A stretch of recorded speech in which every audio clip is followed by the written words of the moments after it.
Fala, Daniel, beleza, cara? Então, completando o que o Léo disse lá em cima, eu quero que você tenha uma linha de raciocínio desde esse início, né? Dá pra ver que você está aprendendo muita coisa e tal, mas é interessante que não só você, mas todo mundo tenha uma linha de raciocínio bastante completa. O que é o Smart Object, tá? Então, assim, se eu for te dar uma definição direta, o Smart Object, ele é um grupo. Quando eu olho o objeto inteligente só pela gestão de camada, tá? É uma maneira de você, por exemplo, pegar várias camadas, você agrupar elas e ter uma certa interatividade que vai além do grup que você tem no Photoshop aqui da pastinha, né? Ele tem uns controles que vão um pouco além, como o Smart Filter, os efeitos em si que se comportam diferentes e por aí vai. Só que aí tem uma questão que é a facilidade em gerenciamento do arquivo. O Gaveta lá no curso, ele te aconselha a utilizar o Smart Object visando duas coisas. A primeira é reaplicação da peça, que eu vou mostrar para você aqui mais ou menos a linha de raciocínio. E a segunda é para que você tenha segurança na perda do seu arquivo, né? Você não acabe perdendo o arquivo sem querer e por aí vai. Por que eu estou te falando isso? Vamos imaginar, eu peguei uma imagem gratuita aqui na internet de uma mulher, uma imagem alta, com PNG, tranquila, e vou trazer ela aqui para dentro, tá? Então, soltei aqui no Photoshop e tal, a gente vai começar a trabalhar. Se você já viu N tutoriais na internet, ou até em curso e tal, muitos professores, muitas pessoas que usam Photoshop, eles têm aquele verbete que é o seguinte, cara, eu quero ter a segurança que eu não vou perder minha imagem original, eu vou pegar essa camada e vou duplicar, dando aqui um Command J, Ctrl J, vindo aqui no Layer e faço aqui a opção do Duplicate Layer, e aí a de baixo aqui eu vou bloquear, que vai ser minha imagem de segurança. Só que assim, cara, a gente está trabalhando com um tipo de mídia que dependendo do que a gente está fazendo, da proposta que a gente está fazendo e tal, vai acontecer de você perder esse documento, tá? Ou porque você deletou sem querer, ou porque corrompeu, ou porque você fez qualquer outra coisa, certo? E isso pode complicar 100% o seu fluxo de trabalho. Então o Smart Object, né, o objeto inteligente, ele partiu, né, a primeira vez que ele apareceu no software foi para te assegurar que você não vai perder seu documento sem querer. Por quê? Ó, presta atenção, eu vou desfazer isso daqui. Ó. Desfiz, tirei meu duplicado, tá aí tranquilo. E aí eu venho, botão direito, converto para Smart Object, tá lá, ele não me dá nenhum alerta. Porém, no meu thumbnail, vou até aumentar aqui meu thumbnail, botar aqui em large, né? Você percebe que aqui no canto dele ele tem esse arquivo mostrando que ele agora é um arquivo vinculado, tá? Esteticamente não muda nada para você, porém ele é um arquivo vinculado. O que está acontecendo? Esse cara que ele está te mostrando agora, ele é uma junção de várias camadas caso ela exista. Fora que ele acabou criando para mim um arquivo de segurança onde o original está dentro de um documento de backup. Então, como é que eu te comprovo isso? Eu vou dar duplo clique aqui no meu Smart Object, na imagem aqui da minha modelo. Então, dei 2 cliques, ele abre esse segundo documento. Ele costuma até no Photoshop dar uma mensagem falando, olha, eu estou criando um novo arquivo só para você entender o que está acontecendo. E aí, se a gente prestar atenção, note aqui que o que ele criou para mim foi um arquivo chamado de Layer 11, foi a layer que estava ali, né, criada, e a extensão dela é .psb e não PSD de Photoshop Document.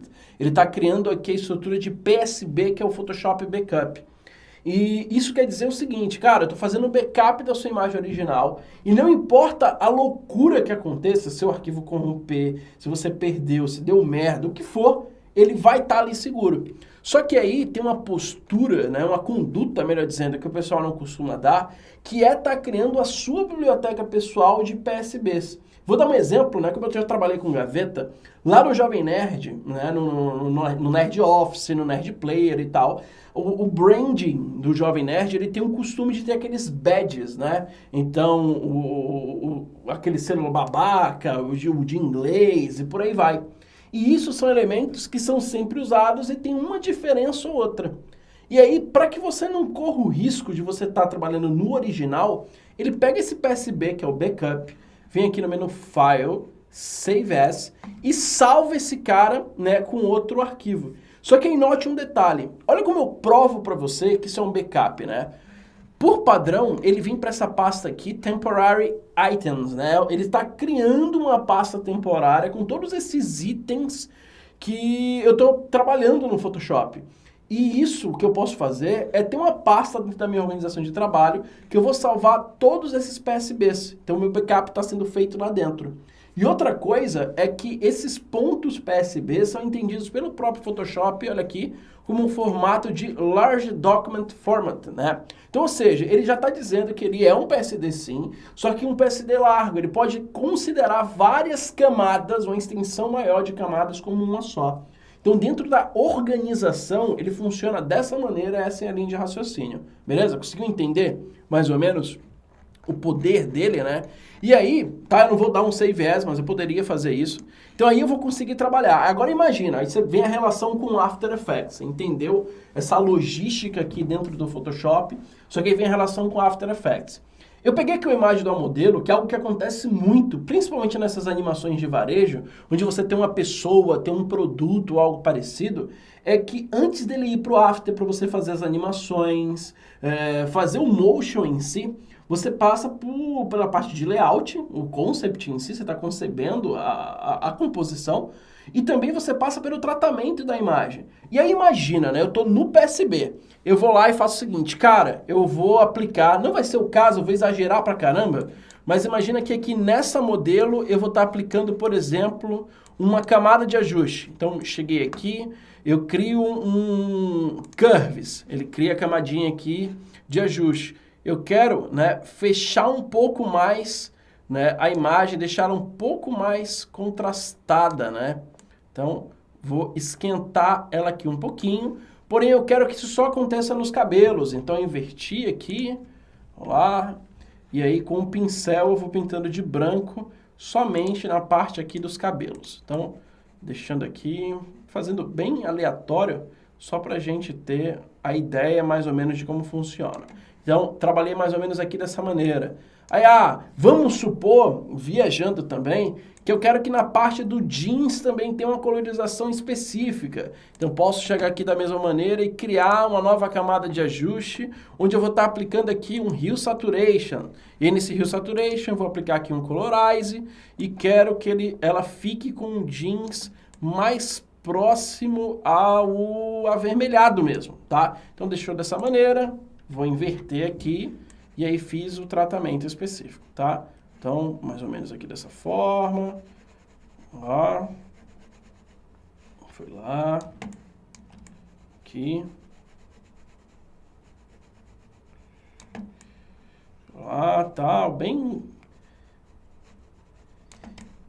despreocupado com o resultado final, só pra gente, né, entender aqui a linha de raciocínio. Então, beleza, acabei. Então, fiz um tratamento que aqui resultou em 3 camadas, mas poderia ser 50 camadas.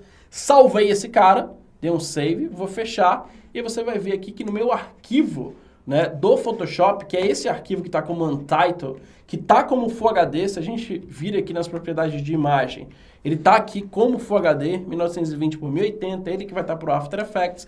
Ele é uma única camada com os tratamentos que eu pré-estabeleci. Então, eu vou lá, só reduzir aqui um pouco mais o zoom, e aí eu mostro que ela tá, ó, com a calça desse jeito, tá com o cabelo desse jeito e já foi. Salvei, mandei pro After Effects e fiz as animações. E aí imagina, né? Depois que eu fiz isso, que eu salvei, que eu animei, que eu fiz o render, eu mandei pro meu cliente. E aí meu cliente, ele pediu para fazer uma alteração na cor da calça.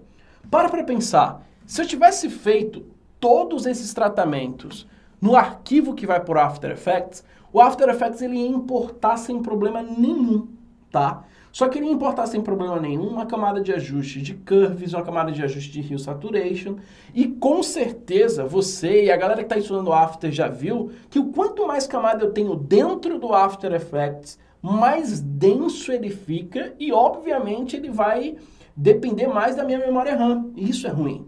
Então o que eu posso fazer é o seguinte, poxa, a animação foi aprovada, o layout foi aprovado, só para mudar a cor do jeans, abro o meu Photoshop, vou no meu PSB e salvo esse documento. Né? Faço alteração e salvo esse documento. E aí eu tiro a dificuldade que o After Effects vai ter em interpretar e renderizar 3, 4, 5, 6 camadas. De novo, Marcos, eu ainda não faço isso. Nesse meu projeto, eu não tenho essa necessidade. Eu posso mandar todas as camadas para o After? Cara, é claro que pode. O legal de você trabalhar com arte, com composição, com design em si, é que você tem N caminhos para fazer a mesma coisa. Só que quando você está trabalhando principalmente em grupo, onde você vai ter que ter um trabalho que vai ter 1000 mãos, várias pessoas vão usar, isso vai ser usado em grande escala, né? Vai virar um periódico, por exemplo, um vídeo que vai ser todo dia, ou 2, 3 vezes por semana. Você ter essa organização vai te evitar problema e vai te facilitar em tratar as coisas, beleza? Então o Smart Object, visando o After Effects, ele é muito útil para isso, tá? Para você evitar esse caminho das coisas. Agora, é claro, se você fez, por exemplo, né, vou voltar aqui, vou dar 2 cliques novamente para tratar esse Smart Object. E aí eu crio uma camada de texto, ó, texto, vou aumentar aqui o tamanho da fonte, aqui, mais ou menos desse jeito, ó, botei aqui uma camada de texto. E salvei, apliquei, salvei e vim para cá. Se eu precisar animar essa camada de texto separada no After, obviamente ela não vai estar dentro do Smart Object, ela vai estar fora.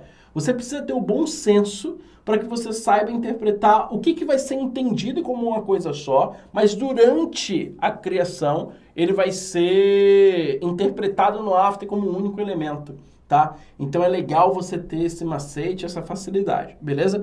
Então, a gente vai ter um curso, ele já está até gravado, que é com o Danilo. Ele fala sobre o Smart Object, também já fiz um explicando o Smart Object dentro do próprio After Effects, que vai exemplificar mais ou menos essa linha de raciocínio que eu estou te falando, beleza? Então, espero que você tenha entendido, é legal ter essas dúvidas, principalmente de operação, isso vai enriquecer muito a tua visão quando os futuros problemas aparecerem dentro do seu processo de trabalho, beleza? Então, um abraço e até mais!